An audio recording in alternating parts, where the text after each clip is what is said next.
Et ce matin, je vous attends sur la déclaration hier d'Emmanuel Macron en Conseil des ministres pour marquer les esprits en cette rentrée. Je vais me nourrir de vos réactions sur le sujet jusqu'à 9 heures pour interroger chacun de nos invités. Prise de parole très grave du président de la République après un été catastrophe sur le plan climatique. Écoutez.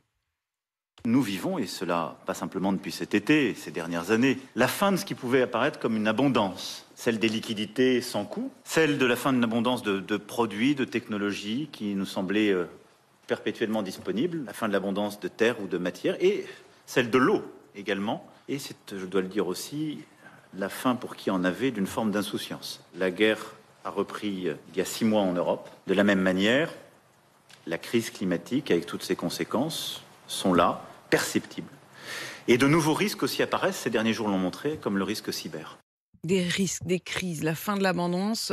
Nicolas Poincaré, ce sera d'ailleurs le sujet de votre Expliquez-nous à 7h50, mais donnez-nous-en déjà un peu la substantifique moelle.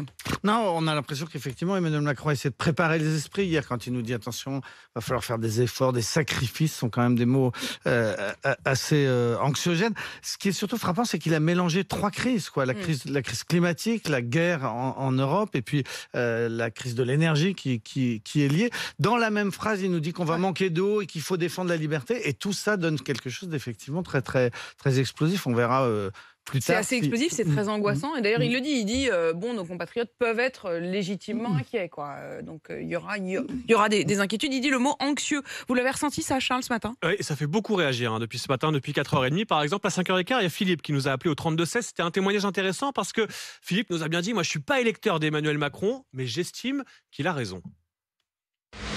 Moi, j'ai voté NUPES, j'ai voté gauche et tout ça, mais il faut arrêter les procès d'intention gratuits. Il a certainement pas attaqué les gens qui sont en galère ou qui travaillent. Il a prévenu les autres. Faites attention.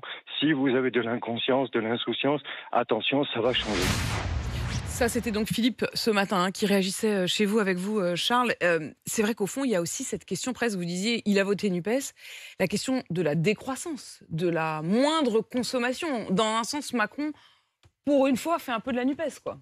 Oui, mais la NUPES l'a immédiatement attaqué. Hier, on l'a repris sur le jet ski, etc. Lui dire qu'il était le plus mal placé pour tenir ce genre de discours.